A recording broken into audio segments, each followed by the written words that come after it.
काफ और गाफ की आधी अशकाल।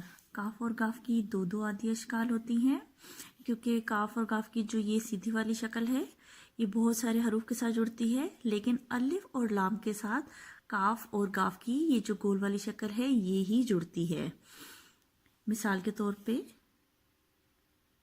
काफ तेलिफ्ता बेसाकिन किताब, काफ बेवबू तेरे तर कबूतर।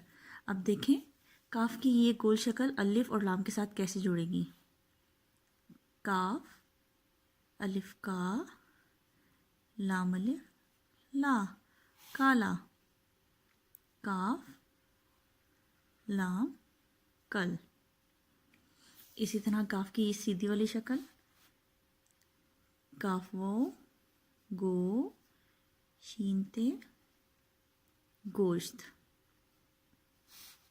गाफो गो रे अलिफ रा गोरा। और गाफ की गो शक्ल को हम जोड़ेंगे अलिफ और लाम के साथ।